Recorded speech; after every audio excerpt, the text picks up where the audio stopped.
E aí, companheiros do Crítica Jurídica, tudo bem com vocês? Espero que todos estejam bem. Hoje eu tô aqui com o nosso grandíssimo camarada Vi. Salve, galera! Tudo bom? E hoje vamos estar falando com vocês sobre a última cartada bolsonarista, né? Envolvendo principalmente aí Marcos Doval, né? Que é o bonequinho da SWAT. Daniel Silveira, né? Que aí já teve vários problemas aí durante os seus mandatos. E também, né, claro, o próprio Bolsonaro, né? Tudo começou então com a eleição ali do Pacheco para o Senado e do Lira para a Câmara, né, como presidentes. E o Marcos Doval, né, que era um cara que estava apoiando aí o Marinho, que era concorrente do Rodrigo Pacheco, teria demonstrado seu apoio ao Marinho, mas quando o Rodrigo Pacheco se mostrou vitorioso, ele foi lá dar o abraço nele e, né, cumprimentar pela vitória. E os bolsonaristas, principalmente a família Bolsonaro, não viu isso com bons olhos. Né? Não gostou nada disso. Certo? E aí começaram a criticar o Marcos Doval nas redes, que ficou muito irritado. Marcos Doval não gostou disso. Né? Como assim manchar minha reputação de bonequinho da SWAT? Né? E aí ele foi para as redes dele, certo? E começou a explanar o Bolsonaro. Que o Bolsonaro tinha chamado ele e o Daniel Silveira para uma conversa. Isso foi naquela live do MBL, né? Isso aí, principalmente na live do MBL, né, pessoal? Que a gente já está acostumado a ver, só tem lixo lá, né? Ele participou daquela live, acho que era com o Renan Santos e com o Mamãe Falei. E aí, nessa live, ele começou a explanar que ia sair uma entrevista que ele deu pra Veja. Isso aí, ia isso ser aí. uma baita bomba na República, né? Aham. Ia acabar com tudo. E aí prometeu, mas no final das contas não entregou nada. Não entregou nada. Né? Porque assim, eu não sei o que tu pensa desse Marcos Doval, porque eu não pedi tua opinião antes do vídeo, mas pra mim parece muito um charlatão, um claro charlatão. Com certeza. Falando um monte de charlatanice. Perfeito. Né? Tanto é que ele usa sei lá, um brochezinho da SWAT. Da SWAT. No terno dele, um cara que é senador da República Brasileira. Quão bizarro não é isso? Tá? Usando símbolos aí de uma agência de outro país. E aí ele usa isso, ele usa a foto dele de perfil, é como se ele fosse o super-homem, abrindo a jaqueta dele escrito SWAT. Aham. Né? Ou seja, o Marcos Doval, ele vai chegar, chutar tua porta e todo mundo mão pra cima, vagabundo. Ele chegou, tropa de elite.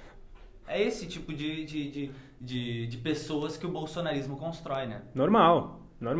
Mais um pra famigerado grupo bolsonarista. E apareceu nessa live do MBL dizendo que ia entregar tudo e tal, e que ele não queria ser chamado de traidor, porque tinha muitos memes na rede, ele tava tristinho com isso. E aí ele disse que vai sair essa entrevista na Veja, que ia ser uma bomba, né? Aí na entrevista da Veja era uma versão, e atribuindo sim. Que de fato era uma bomba, né?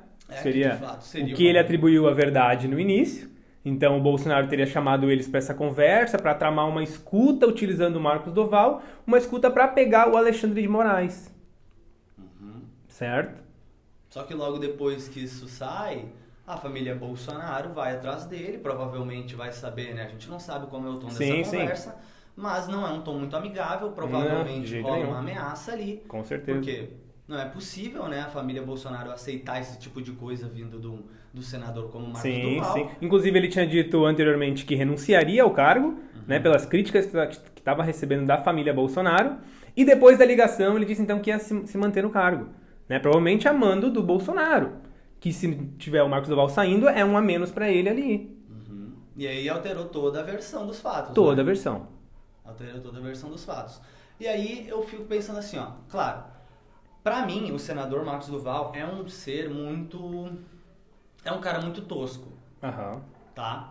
Ele não é um cara muito sagaz, ele não tem muita inteligência, não. Sim. Ele é um cara que parece muito burro mesmo. Perfeito. Eu não sei se você chegou a ver a entrevista Já dele vi, na CNN. vi. Eu vi aquela dele na CNN, cara, ele fingindo um choro, fingindo que tá fazendo uma coisa pra filha dele. É uma tosqueira braba, né? sabe? Um personagem de um filme tosco. Isso, boa. O tempo inteiro. E tudo que ele vai falando, tanto pros Bolsonaro quanto pro suposto Lula, cara, pode ser uma puta de uma mentira, sabe? Sim. E eu vejo ele muito mais como uma bela de uma cortina de fumaça, Aham. porque a gente está tendo toda a problemática envolvendo os Yanomamis e o que o governo Bolsonaro fez. Perfeito, Né? perfeito. E pode funcionar muito mais como uma cortina de fumaça para a mídia ficar em cima desse caroço e abandonar Pra um investigação pouco. ser feita ali também, né? Exato, sabe? E porque para mim o Marcos Duval não é um cara que tem provas concretas, porque se ele tivesse ele já devia ter mostrado. Ele não consegue fundamentar as versões que ele apresenta, né? De fato. Além de tudo é um sujeito politicamente muitíssimo tosco. Muitíssimo tosco. Tosquíssimo. Tá? Isso eu acho que é evidente para qualquer um que acompanha esse canal. Não é possível que vocês vejam ele na TV e achem, olha só, normal, esse aqui é um cara que realmente representa interesses do povo. É claramente que não, né? Claramente. Claramente que não. Vocês verem ali que tá escrito SWAT, alguma coisa não está muito certa. Já fica perceptível aí, né? Não precisa nem abrir a boca. Aí ele abre a boca ainda e é só bobagem.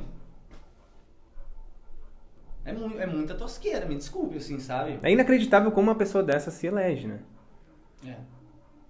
Mais um dos que se elegeu na esteira do bolsonarismo.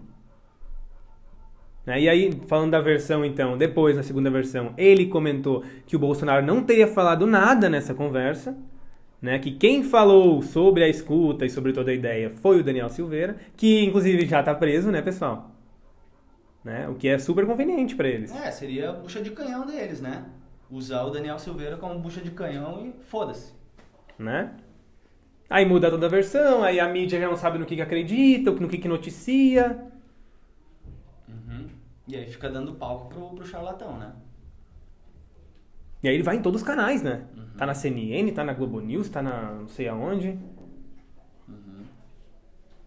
E aí, bem isso. E cadê a tragédia dos Yanomamis? Já ficou de lado isso aí. Né? As notícias tu vê na TV, eu não vejo mais na TV. Se perdeu um pouco. Eu vi que na Globo, na rede aberta, ainda tem. O Jornal Nacional ainda tá fazendo e tal. Mas eu vi que muitas, assim, deu uma murchada. Sim. E essa do Marcos Duval ficou assim, nossa, breaking news, Marcos Duval. Como se fosse uma bomba que ele estivesse lançando na República. É bizarro, pessoal. E aí um cara que sempre teve uma vida aí extremamente duvidosa, né, galera? Então, assim, eu não penso que é uma flor que se cheire e que tenha credibilidade naquilo que ele tá falando. Ele poderia estar falando que o Tommy é um baita de um bandido aqui na minha frente. Né? Poderia falar que o Lula é um bandido, poderia falar que o Bolsonaro é um bandido. Não faz a mínima diferença na minha vida porque ele não tem credibilidade Não na tem praça nenhuma. pra mim. Tá bom? Aí, se tem gente que dá ouvido pra eles, aí é com essas pessoas que estão dando ouvidos, tá? Pra mim, é um baita de um charlatão, falando um monte de charlatanice, né? De início, provavelmente ele queria tirar as costas do que estava envolvido, queria lavar as mãos. Depois, provavelmente recebeu aí, né, uma conversa um tanto ameaçadora. No mínimo, né? No mínimo, alguma coisa assim. E ele muda totalmente o seu discurso. Né? Mas vale a pena dar credibilidade? Vale a pena a gente jogar ele em tudo que é mídia? A gente dar um microfone para esse senador? De forma alguma. De forma alguma. Esse cara tem que ser investigado e deixado de lado, né? A gente tem inclusive- muitas outras prioridades. Inclusive o Alexandre de Moraes já até abriu uma investigação contra o senador Marcos Duval. Perfeito. Né? Até sobre a qual ele pode se utilizar pra talvez prender o Bolsonaro, né? Se for importante. Eu acho que é importante, mas não sei se nessa investigação, né? Tem não tantas sei. outras aí pra enquadrar ele. Ainda Talvez seja mais uma que ele é forma de senador, prender né? só. Mas ele é senador ainda e... Não, eu falo pelo Bolsonaro. Seria uma forma de trazer ele pra cá. Mas eu acho difícil. Sim, muito difícil. Eu acho difícil de chegar a isso, Muito sabe? difícil. Pra mim é muito mais uma cortina de fumaça. Sim, de fato, também Esse acho. cara aí é um banana, ele é bobão e deve ter ganhado uma boa grana pra tá fazendo o que tá fazendo. Ponto e acabou. Perfeito. Eu acho. Desde que ele tá na vida política, né? Sempre foi assim. Simplesmente um fantoche ali ganhando uma grana pra isso. E nessa semana eu vi também que teve o escândalo relativo a balanço de patrimonial da Ambev, ou seja, novamente, olha só, mais pessoal. uma vez, olha que novidade nesse Brasil, né, gente? Jorge Paulo Lema e seus sócios dando calote. Parece que agora é 30 bilhões na Ambev. E aí eu, pessoalmente, acredito que a gente está só vendo o início de todo esse caso que vai ser envolvendo Jorge Paulo Lemann, seus sócios e todos os seus asseclas do mercado financeiro. Perfeito. Tá? Extremamente especulativo, que vai se desenrolar ao longo do ano todo. Tá? Esse caso, a gente está só vendo o inicinho dele, tá? Mas ainda vai dar muito pano para manga. Podem anotar o que eu tô falando. Vai dar muito pano para manga. Eu vi essa semana que saiu essa notícia de que, acho que vazou informações de que a Ambev tem 30 bilhões, que a princípio não estavam presentes no balanço e alguém encontrou. Perfeito. Tá? E aí, vamos ver o que vai acontecer. Se vão conceder recuperação judicial, como foi concedido para Americanas, né? Tudo que é benefício, tudo mais, porque afinal de contas é o Jorge Paulo Lemann, seus sócios que são os mais ricos do Brasil, e se eles mandam, todo mundo obedece, né? Porque é assim que roda o baile. Perfeito. E eu quero ver, né, pessoal, se os liberais, né, que tanto reclamam da corrupção estatal, da corrupção presente no Estado, né, vão reclamar dessa fraude nas Americanas, na Ambev, né, da fraude que ocorreu também na venda da Eletrobras, que envolvia empresas ligadas ao Lemann. Se a gente pegasse a soma, o montante de todos esses valores, de casos que tu falou... Meu Deus. Não dá assim, ó, sério, gente. Se a gente pega o mensalão, por exemplo, não dá, velho, não deve dar um décimo, um centésimo, sabe?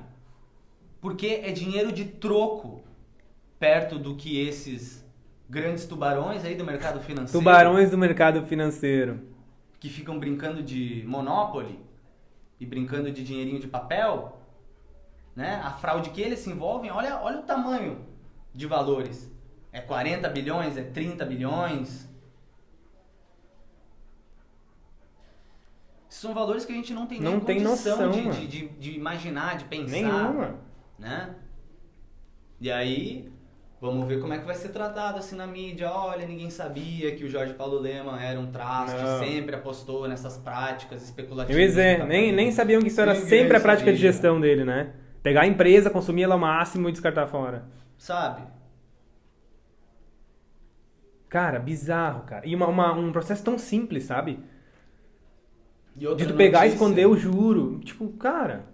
E outra notícia que eu vi essa semana também foi aquela relativa ao estupro das indígenas Yanomamis, que muitos garimpeiros fizeram e que, se eu não me engano, parece que 30 delas provavelmente estão grávidas. Né? Então, assim, eu acho que é realmente um cenário de guerra. Com certeza. Que é isso que a gente tem, né? Claro.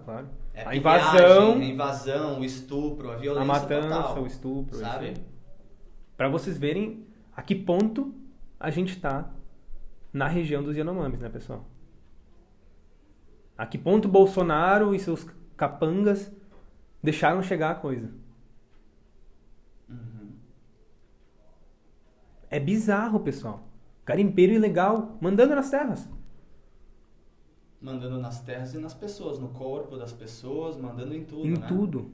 Como se é propriedade privada, né? Tudo deles daí. E aí tem gente aí que tá passando fome, rouba um mercadinho, rouba um pão pra comer, vai preso.